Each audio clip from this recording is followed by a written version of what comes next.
ਵਾਹਿਗੁਰੂ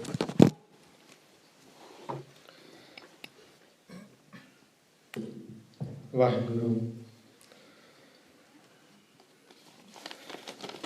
ਧੰਨ ਧੰਨ ਸ਼੍ਰੀ ਗੁਰੂ ਗ੍ਰੰਥ ਸਾਹਿਬ ਮਹਾਰਾਜ, ਤਿੰਨਾਂ ਦੀ ਨਿੱਘੀ ਗੋਦ ਦਾ ਆਨੰਦ ਮਾਣਦੇ ਗੁਰੂ ਸਾਧ ਸੰਗਤ ਜੀ। ਬਹੁਤ ਸੁਭਾਗਾ ਸਮਾਂ ਹੈ ਉਸ ਅਕਾਲ ਪੁਰਖ ਨੂੰ, ਉਸ ਪਰਮਾਤਮਾ ਨੂੰ ਨਤਮਸਤਕ ਹੋ ਕੇ ਆਪਣੇ ਸਮੇਂ ਨੂੰ ਸ਼ੁਭ ਕੀਤਾ ਹੈ, ਕਿਉਂਕਿ ਜੀਵਨ ਦੇ ਵਿੱਚ ਅਨੇਕ ਕਾਰਜ ਹਨ, ਪਰ ਸਮਾਂ ਉਹ ਹੀ ਸ਼ੁਭ ਹੈ ਜੋ ਪਰਮਾਤਮਾ ਦੇ ਨਾਲ ਮਿਲ ਕੇ ਉਸ ਦੀ ਗੋਦ ਵਿੱਚ ਬੈਠ ਕੇ ਉਸ ਦੇ ਪਿਆਰ ਵਿੱਚ, ਉਸ ਦੇ ਧਿਆਨ ਦੇ ਵਿੱਚ ਬੀਤੇ। ਉਹ ਪਿਤਾ ਬੜਾ ਦਇਆਲੂ ਹੈ, ਉਹਦਾ ਹਰ ਕਾਰਜ, ਉਸ ਦੀ ਹਰ ਮਿਹਰ ਇਨਸਾਨ ਦੇ ਲਈ ਹਮੇਸ਼ਾ ਹੈ। ਅਸੀਂ ਉਸ ਤਾਕਤ ਨੂੰ ਬਣਾਉਣਾ ਹੈ। ਅੱਜ ਗੁਰੂ ਸਾਹਿਬ ਜੀ ਤਾਣ ਦੀ ਗੱਲ ਕਰਨਗੇ। ਅਸੀਂ ਉਸ ਸ਼ਕਤੀ ਨੂੰ ਬਣਾਉਣਾ ਹੈ ਜਿਸ ਨਾਲ ਅਸੀਂ ਉਸ ਪਰਿਪੂਰਨ ਪਰਮਾਤਮਾ ਨੂੰ ਮਿਲ ਸਕੀਏ, ਉਸ ਦੀ ਦਇਆ ਹੋ ਸਕੇ। ਜਪਜੀ ਸਾਹਿਬ ਦੀਆਂ 2 ਪੌੜੀਆਂ ਦੀ ਕਥਾ ਹੋ ਚੁੱਕੀ ਹੈ। ਅੱਜ ਤੀਸਰੀ ਪੌੜੀ ਪ੍ਰਾਰੰਭ ਕਰਾਂਗੇ। ਉਹ ਮਾਲਕ ਦੀ ਦਇਆ ਹੈ ਜੋ ਉਹੀ ਦਇਆ ਕਰਕੇ ਆਪਣੇ ਨਾਮ ਨੂੰ ਜਪਾਉਂਦਾ ਹੈ ਔਰ ਉਸ ਪਰਮਾਤਮਾ ਦੀ ਗੱਲ ਕਰਨ ਦਾ ਮੌਕਾ ਮਿਲਦਾ ਹੈ। ਆਓ ਗੁਰੂ ਸਾਹਿਬ ਜੀ ਤੀਸਰੀ ਪੌੜੀ ਦੇ ਵਿੱਚ ਕੀ ਫਰਮਾਨ ਕਰਦੇ ਹਨ, ਸਭ ਤੋਂ ਪਹਿਲਾਂ ਬਾਣੀ ਸਰਵਣ ਕਰਦੇ ਹਨ। ਗਾਵੇ ਕੋ ਤਾਣ ਹੋਵੇ ਕਿਸੈ ਤਾਣ, ਗਾਵੇ ਕੋ ਦਾਤ ਜਾਣੇ ਨਿਸ਼ਾਨ, ਗਾਵੇ ਕੋ ਗੁਣ ਵਡਿਆਈਆਂ ਚਾਰ, ਗਾਵੇ ਕੋ ਵਿਦਿਆ ਵਿਖਮ ਵਿਚਾਰ, ਗਾਵੇ ਕੋ ਸਾਜ ਕਰੇ ਤਨ ਖੇਹ, ਗਾਵੇ ਕੋ ਜੀ ਲੈ ਫਿਰ ਦੇਹ, ਗਾਵੇ ਕੋ ਜਾਪੈ ਦਿਸੈ ਦੂਰ, ਗਾਵੇ ਕੋ ਵੇਖੈ ਹਾਦ ਰਾਹ ਦੂਰ, ਕਥ ਨਾ ਕਥੀ ਨ ਆਵੈ ਟੋਟ, ਕਥ ਕਥ ਕਥੀ ਕੋਟੀ ਕੋਟ ਕੋਟ, ਦੇਂਦਾ ਦੇ ਲੈਂਦੇ ਥਕ ਪਾਹੈ, ਜੁਗਾ ਜੁਗੰਤਰ ਖਾਹੀ ਖਾਹੈ, ਹੁਕਮੀ ਹੁਕਮ ਚਲਾਏ ਰਾਹ, ਨਾਨਕ ਵਿਗਸੈ ਵੇ ਪਰਵਾਹ, ਹੁਕਮੀ ਹੁਕਮ ਚਲਾਏ ਰਾਹ, ਨਾਨਕ ਵਿਗਸੈ ਵੇ ਪਰਵਾਹ। ਵਾਹਿਗੁਰੂ ਜੀ ਕਾ ਖਾਲਸਾ, ਵਾਹਿਗੁਰੂ ਜੀ ਕੀ ਫਤਿਹ। ਜਪਜੀ ਸਾਹਿਬ ਦੀ ਤੀਸਰੀ ਪੌੜੀ ਵਿੱਚ ਉਸ ਬੇਪਰਵਾਹ, ਉਸ ਅਨੰਤ, ਉਸ ਦਇਆਲੂ, ਉਸ ਹੁਕਮੀ ਦੇ ਹੁਕਮ ਦੀ ਗੱਲ ਗੁਰੂ ਸਾਹਿਬ ਜੀ ਕਰਦੇ ਹਨ ਔਰ ਬੜੇ ਵਿਸਥਾਰ ਦੇ ਨਾਲ ਕਰਦੇ ਹਨ। ਹੁਣ ਤੱਕ ਗੁਰੂ ਸਾਹਿਬ ਜੀ ਨੇ ਜੋ ਫਰਮਾਨ ਕੀਤਾ ਹੈ ਕਿ ਉਹ ਪਰਮਾਤਮਾ ਇੱਕ ਹੈ, ਜੋ ਕੁਝ ਵੀ ਹੋ ਰਿਹਾ ਹੈ ਉਸ ਦੇ ਹੁਕਮ ਦੇ ਵਿੱਚ ਹੋ ਰਿਹਾ ਹੈ। ਜਿਤਨੇ ਵੀ ਆਕਾਰ ਹਨ, ਛੋਟੇ ਵੱਡੇ, ਬ੍ਰਹਿਮੰਡ ਦੇ, ਇਨਸਾਨਾਂ ਦੇ, ਜੀਵਾਂ ਦੇ, ਪੰਛੀਆਂ ਦੇ, ਉਹ ਸਭ ਉਸ ਦੇ ਹੁਕਮ ਦੇ ਅੰਦਰ ਹੀ ਬਣਦੇ ਹਨ ਔਰ ਉਸ ਦੀ ਬਣਾਈ ਹੋਈ ਮਰਿਆਦਾ, ਹੁਕਮ ਦੀ ਮਰਿਆਦਾ ਦੇ ਅਨੁਸਾਰ ਹੀ ਅਸੀਂ ਜੋ ਹੈ ਉਹ ਜੋਨੀਆਂ ਦੇ ਵਿੱਚ ਘੁੰਮਦੇ ਹਾਂ। ਗੁਰੂ ਸਾਹਿਬ ਜੀ ਦਾ ਫਰਮਾਨ ਹੈ ਕਿ ਹੁਣ ਤੱਕ ਜਿਤਨੇ ਵੀ ਮਨੁੱਖਾਂ ਨੇ ਉਸ ਪਰਮਾਤਮਾ ਦੀ ਬੰਦਗੀ ਕੀਤੀ, ਉਸ ਪਰਮਾਤਮਾ ਦੇ ਨਾਮ ਨੂੰ ਜਪਿਆ, ਉਹ ਅਭਿਆਸੀ ਲੋਕ ਉਹਨਾਂ ਦੇ ਗੁਣਾਂ ਦਾ ਜ਼ਿਕਰ ਕਰਦਾ ਹੈ। ਪਰ ਪਰਮਾਤਮਾ ਜੋ ਹੈ ਉਹ ਇਤਨਾ ਵੱਡਾ ਹੈ कि हर एक इंसान उसके कोई एक अद्धे गुण की ही व्याख्या कर सकता है। पूर्ण तौर के उत्ते कोई भी इंसान उस परिपूर्ण परमात्मा के गुणों को नहीं गा सकता, उसके गुणों का वर्णन नहीं कर सकता, क्योंकि वो परमात्मा जो है वो मनुख दे विच गुणों के रूप में प्रगट हो सकता है, स्वभाव के रूप में प्रगट हो सकता है, पर वो परिपूर्ण परमात्मा उसके सारे गुणों का विस्तार कोई भी नहीं कर सकता। जिस तरह सूरज ही है, सूरज दियां किरणों दे विच प्रकाश है। हुण अगर कोई इंसान ये कहे कि जो पूरे का पूरा सूरज है वो मेरे घर दे विच आ जावे, नामुमकिन है। उसदे उस सूरज दियां किरणा उस घर को रोशन कर सकदियां हन, पर पूरा सूरज जो है वो किसी भी घर विच नहीं आ सकता। परमात्मा का ज्ञान उस सूरज की तरह है जो पूरे का पूरा इंसान की मत दे विच नहीं आ सकता। हुण समुंदर ही है, अगर सारे का सारा समुंदर साडे घर विच असीं लियाउणा चाहिए नहीं आ सकता। हाँ, बदलों के रूप विच वो पानी आके साडे घर के उत्ते कुछ बूंदा जरूर बरसा दिंदा है, और उन्हां बूंदां दे राहीं असीं शांत हो सकते हाँ। असीं सोच सकते हाँ कि उस परमात्मा का जो सागर का जो हिस्सा है वो साडे घर दे विच आ गया है, क्योंकि वो परिपूर्ण परमात्मा बहुत बेअंत है। उसकी जो भी बूंद जिस हिरदे दे विच पई और उस हिरदे ने उन्हां ही गुणां का जिक्र किया। अज तक जो है 3 दृष्टियां मनिया गई हैं। पहली दृष्टि ब्रह्मा जी की है, दूसरी दृष्टि जो है वो विष्णु जी की है, तीसरी दृष्टि जो है वो शिव जी की है। और ब्रह्मा ने जो है परमात्मा को होर ढंग दे नाल देखिया, विष्णु जो है उसने उसको होर ढंग दे नाल देखिया, और जो शिव जी सी उसने होर ढंग नाल देखिया, मुहम्मद साहिब ने होर ढंग नाल देखिया, महात्मा बुद्ध ने होर ढंग नाल देखिया।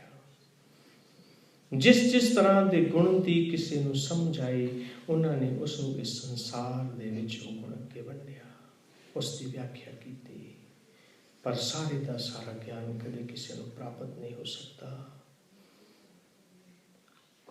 इंसान की मत है, असी सोचते हाँ कि सारे का सारा ज्ञान साडे हिरदे दे विच साडे एक छोटे जे दिमाग दे विच आना चाहिए है। एक बार समुद्र के कंढे ते बैठा एक बच्चा रो रहा है, उसके हाथ दे विच एक सिप्पी है, और एक बुजुर्ग ने कोल जांदे ने पूछया जो परमात्मा नूं पाउणा चाहुंदा सी, कहण लगा बेटा रो क्यों रहा है? वो कहण लगा इस समुद्र जो है ये मेरी सिप्पी दे विच नहीं आ रहा, मैं इस करके रो रहा हाँ। और वो इंसान कहने लगा बेटा इस समुद्र तो इतना बड़ा है, ये तेरी इस छोटी जी सिप्पी दे विच नहीं आएगा। जब वो जवाब दे रहा सी ते उसके जो अपना सवाल सी उस परमात्मा नूं इस मत दे विच लियाउण दा उसनूं ज्ञान हो गया कि मैं भी ते उस सागर नूं उस परमात्मा नूं इस छोटी जी सिप्पी वर्गे दिमाग दे विच लैके आउणा चाहुंदा हाँ, वो नहीं आवेगा। अगले ही पल उस बच्चे ने उस सिप्पी समुद्र दे विच सिट दित्ती, कहण लगा जे समुद्र मेरी सिप्पी दे विच नहीं आ रहा, मेरी सिप्पी तां समुद्र दे विच समा सकदी है ना। जे असीं उस परमात्मा के ज्ञान नूं उसनूं पूर्ण नहीं जान सकते, असीं इस मत नूं इस बुद्ध नूं उस परमात्मा के सागर विच तां रोड़ सकते हाँ। ये तो उस दे विच समा सकती है, क्योंकि वो परमात्मा गुणां नाल भरपूर है, और हर एक ने अपने सुभाव के नाल जो है उस परमात्मा के गुणां का वर्णन किया। गुरु साहब जी का फरमान है, कथना कथी न आवे तो कथ कथ कथी कोटि कोट कोट। करोड़ां ही तरह के कथाकार जिन्हां ने करोड़ां ही तरह दीयां कथावां कीतियां, पर गल खत्म नहीं हुई। वो कथा करन वाले, वो उसके गुणां की व्याख्या करन वाले करते करते आप खत्म हो गए, पर उस परमात्मा की व्याख्या नहीं कर सके, उस परमात्मा के गुणां नूं नहीं जान सके। क्योंकि अगर किसी बंदे की भी व्याख्या करनी होवे तो कुछ ही पलों दे विच समाप्त हो जाती है। उसका सुभाव किस तरह का है, वो मिलापड़ा है, वो हर एक नाल गलबात करता है, उसका कद कितना है, वो कित्थे रहिंदा है, उसके यार दोस्त कैसे हैं, उसकी संगत कैसी है।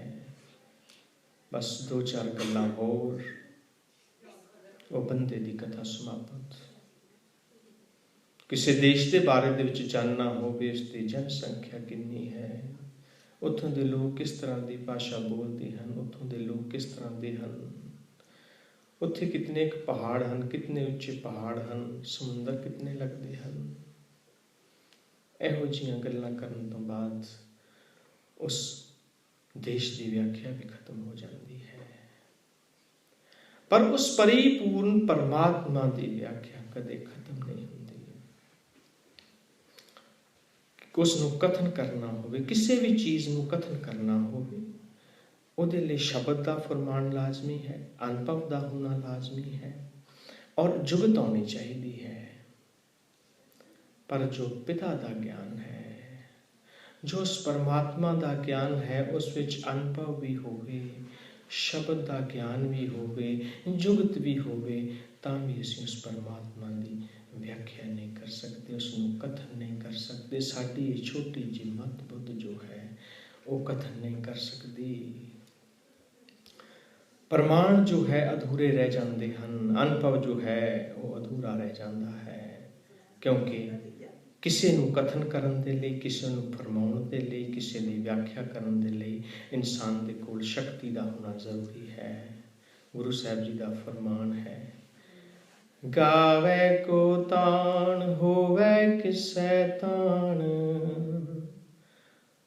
किसी नूं गाउण दे लई तान भी होना चाहिए है। जे असीं तान का मतलब है शक्ति। कोई इस तरह गा रहा है कि वह परमात्मा शक्ति है, पर उस शक्ति नूं गाउण दे लई साडे कोल जो है वो तान और शक्ति होनी चाहिए है। हर एक इंसान दे विच शक्ति हुंदी है, और परमात्मा तान दिंदा है, क्योंकि असीं उस परमात्मा का एक रूप है, उसके विचों विछड़े हाँ। और हर एक इंसान दे विच किसी विच बोलण दा ताण हुंदा है, किसी विच गाउण दा ताण हुंदा है, किसी विच मानसिक ताण हुंदा है, किसी विच लिखण दा ताण हुंदा है। हर एक इंसान दे विच कोई ना कोई शक्ति मौजूद हुंदी है, और वो शक्ति मौजूद होने के कारण ही असीं उस शक्तिशाली दा जो है, उस ताण दा जो है वो बयान कर सकते हाँ। और तरह तरह के गुणों के नाल जो है इंसान वो अपनी जो शक्ति है, अपना जो ताण है, उसमें बता सकता है। परमात्मा एक शक्ति है, एक ताकत है। परमात्मा विचों शक्ति कढ़ दईए, परमात्मा पूजन जोग नहीं रह जाता, क्योंकि परमात्मा आप एक शक्ति है। अगर असीं अग दे विचों सेक नूं कढ़ दईए, वो अग अग नहीं रह जाएगी। इसी तरह असीं परमात्मा दे विचों शक्ति नूं कढ़ दईए, वो शक्ति जो है वो शक्ति नहीं रह जाएगी। सेक जो है वो अग नालों वख नहीं हो सकता, परमात्मा जो है शक्ति है वो वख नहीं हो सकते, क्योंकि शक्ति का दूसरा नाम ही, तान का दूसरा नाम ही परमात्मा है। जिस तरह चढ़ता हुआ सूरज जो है वो चारे पासे दृष्टि मार लेंदा है, चारे पासे देख लेंदा है, इसी तरह ही जो उस परमात्मा ना मिलता है।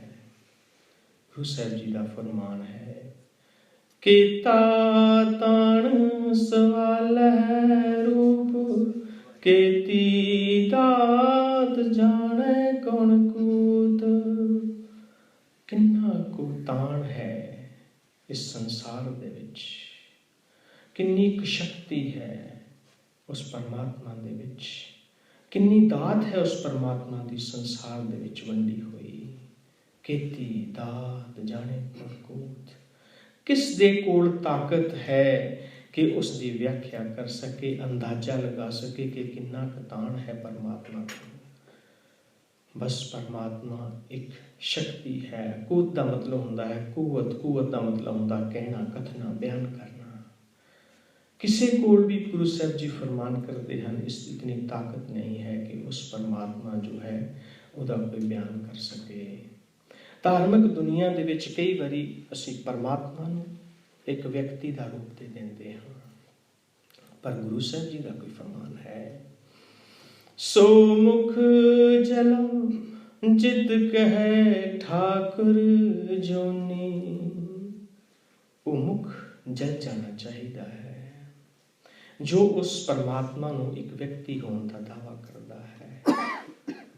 क्योंकि अगर असी उस परमात्मा नूं एक मनुख दे नाल मिलाउंदे हां ते मनुख दीयां जितनियां भी त्रुटियां हन, जितने भी औगण हन, वो उस वेले उस परमात्मा दे विच आ जाणगे।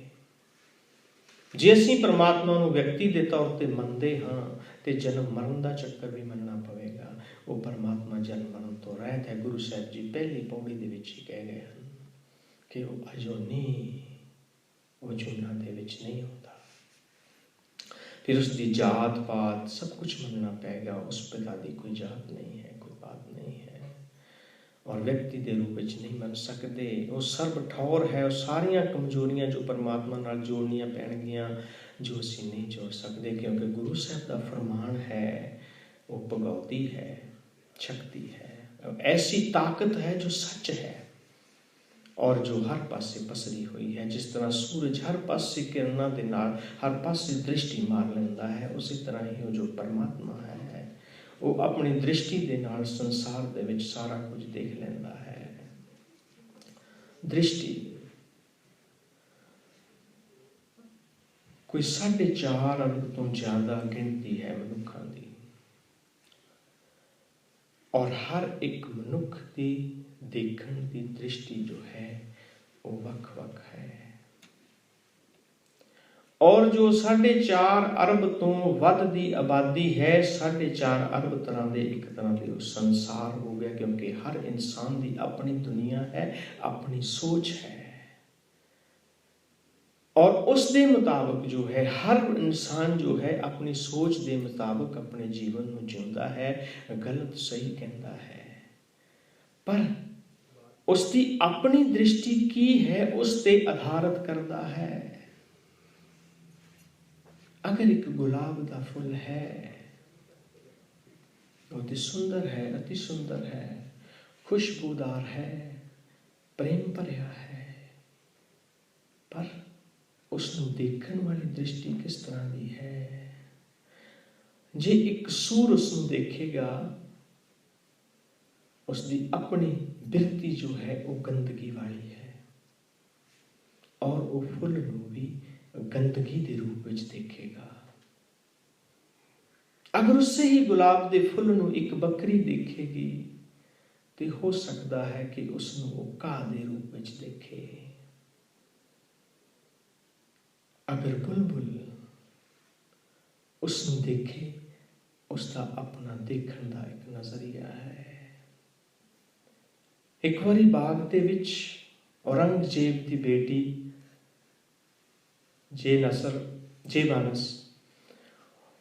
जेबल नसा वो एक अपने बाग दे विच बैठी है। उजड़िया होया बाग है, कोई किसी टाणी नू कोई फुल नहीं लगा होया, पर वो देख रही है कि कोयल जो है वो अपना राग जो है अलाप रही है। हुण उसने कोयल नू पूछया है कि इत्थे ते कोई फुल नहीं है, सुकिया हुई टाणियां हन, बाग उजड़िया होया है, तू किस फुल नू देख के तू गा रही है। तो उसने जवाब दिता सी कि मैं जो उस फुल दा इश्क है उसनों याद करके अलाप रही हाँ। मैनू वो फुल उस तरह ही नज़र आ रहा है, भावें ये कंडे हैं, भावें ये झाड़ियां हैं, पर मैनू जो है वही स्वरूप दिस रहा है। ये अंदर की भावना है। जैसी भावना है तैसी ही दृष्टि इंसान की हो सकती है, और उस दृष्टि के नाल ही इंसान जो है उस परमात्मा को खोजता है। क्योंकि प्यार जो है, इश्क जो है, इसकी एक अपनी परिभाषा है। जो रूप दे उत्ते ही सिर्फ टिकिया हुआ है इश्क, वो सच्चा नहीं है। जिहड़ी चीज रूप दे विच दी होके अरूप तक पहुंच जाए वही सच्ची है, वही सच्चा इश्क है। मजनू ने भी कहा सी कि तेरी लैला काली है, वो कहता सी नहीं, तुहाडी अख ही देखण वाली नहीं है, क्योंकि जिथे प्रेम है उसनूं तुसीं जिस दृष्टि नाल देखोगे तुहानूं उस दृष्टि नाल ही दिखेगा। अगर साडी दृष्टि साफ है, पवित्र है, उस परमात्मा के गुणां नाल भरी हुई है, तो सानूं हर पासे वही दिसेगा, सानूं होर कुछ नजर नहीं आवेगा। और अगर साडी दृष्टि गंदगी नाल भरी हुई है, सानूं हर पासे ही अपवित्रता नजर आवेगी। क्योंकि जैसी आँख है, जैसी दृष्टि है, वैसा ही संसार हो जाया करता है, और हर इंसान जो है वो अपना ही संसार जो है वो पैदा करता है। गुरु साहब जी का फरमान है, रूपवंत होए नाही मोह, प्रभ की जोत सगल कट सो है। रूप का गुमान नहीं, ये जो कुछ भी है, जो रूप है, वो उस परमात्मा की देन है, क्योंकि वो परमात्मा हर एक दे विच झलकदा है। उसकी ही झलक जो है सानू सुंदर बना देंदी है। ये सब उसदियां ही दातां हन। हुण किसी दुकान दे उत्ते असीं किसी चोर नूं बिठा दईए, उसकी नज़र अपनी होएगी उस माया दे उत्ते। अगर असीं किसी साधु नूं बिठा दिंदे हां जिस दे लई सारा कुछ ही जो है वो मिथ्या हो चुका है, उसकी नज़र उस तन ते होर तरह की होवेगी। एक कामी नूं उस तन दे उत्ते बिठा दिंदे हां, उसकी अपनी नज़र होवेगी। जैसी दृष्टि वैसी सृष्टि। जिस तरह की साडी अंदर की भावना है, जिस तरह साडा अपना अंदर का देखण का सुभाव है, जो पवित्र है तो सानू हर चीज़ पवित्र नजर आउंदी है। अगर अपवित्र है तो हर चीज अपवित्र नजर आती है। गुरु गोबिंद सिंह जी महाराज, राम जी ने मर्यादा तैयार की सी। उन्होंने लिए हर एक चीज मर्यादा सी, उन्होंने मर्यादा ही हर एक चीज दे विच दिसदी सी। इसलिए ही उन्होंने सीता नूं भी जो सी माफ नहीं किया। दुनिया दी गल्लां दे विच आके उन्होंने जो व्यवहार सीता नाल कीता सी, क्योंकि वो मर्यादा सी। पर ऐसी मर्यादा किस कम दी, ऐसी वाड़ किस कम दी जो खेत नूं ही खा जावे। कृष्ण जी उन्होंने ये गल मंजूर नहीं सी। वो लीला वाले सन, वो कहते सन जीवन एक लीला है। राम जी नूं तां परशोत्तम कहण लग गए, उन्होंने लीला वाले कहते सन। भगवान लीला वाले भगवान। मोहम्मद साहब ने अपने हिसाब नाल देखिया, महात्मा गांधी माफ करना, महात्मा बुद्ध ने अपने ढंग नाल देखिया। महात्मा बुद्ध नूं जदों मुर्दा देखिया सी ते उसने कहा है की है, वो कहंदे एक मुर्दे नूं चक्की जा रहे हैं। वो कहंदा मैं मर गया, मैं अज तक जो जिंदा सी अज मैं मर गया। क्योंकि उसने अपने ढंग नाल देखिया। ब्रह्मा जी ने अपने ढंग नाल देखिया, विष्णु जी ने अपने ढंग नाल देखिया, शिव जी ने गल दे विच जो है वो खोपरियां दी माला पा ली ताकि हर वेले जो है मौत नूं याद आवे। उसने अपने ढंग नाल देखिया। एक इंसान जन्म देखता है, एक मरण देखता है, एक संसार की सुंदरता नूं देखता है, एक संसार की बदसूरती नूं देखता है। ये जी चीज़ां हन इंसान की दृष्टि ते आउंदियां हन। पर गुरु नानक देव जी महाराज, गुरु गोबिंद सिंह जी महाराज, उन्हां दा की कहना है। वो कहते हैं कि जो लीला है उसनूं मर्यादा दे दिओ, पर मर्यादा दे विच लीला खत्म नहीं होनी चाहिए। जो भी है उस परमात्मा की रजा विच है, अपने जीवन में जियो, पर उस परमात्मा की रजा विच, उस मर्यादा दे विच अपनी लीला नूं तुसीं चला सकते हो। ये गुरु नानक देव जी का और गुरु गोबिंद सिंह महाराज जी का फरमान सी। गुरु साहब जी का फरमान, गावे को तान होवे किसै तान, गावे को दात जाने निशान। हुण कोई गा रहा है कि वो शक्ति है, वो एक महान शक्ति है, और उसनूं गाउण दे लई भी ताण चाहीदा है, शक्ति चाहिदी है। गावे को दात जाने निशान। कुछ लोगों ने कहा कि गावे को दात जाने निशान, कईयां ने इस तरह गाविया उस परमात्मा नूं कि वो दातां देण वाला है। वो परमात्मा जो है वो दातां दिंदा है। इसीलिए जो ब्रह्मा जी सी, उन्होंने बहुत सूक्ष्मता दे नाल उस परमात्मा की खोज की। उन्होंने इंसानां दे शरीर की खोज की और दवाइयां की खोज की, जड़ी बूटियां की खोज की, पशु पंछियां की खोज की, उन्होंने ग्रह नक्षत्रां की खोज की। उतों उन्होंने ज्योतिष विद्या सानूं दित्ती।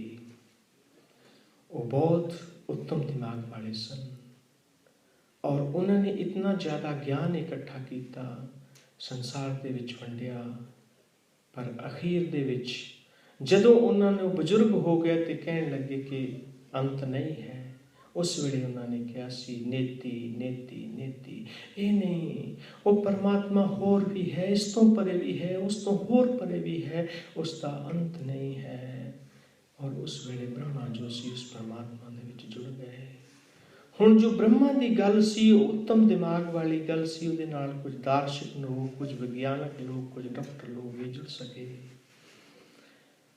पर विष्णु ने कहा कि वो दाता देण वाला है परमात्मा। बस इतनी एक मोटी गल सी, सो वो दुनिया के ज़्यादा समय दे विच आई। इसलिए ब्रह्मा के एक दो ही मंदिर हैं इंडिया दे विच, लेकिन जो विष्णु है उसके बहुत सारे मंदिर हैं।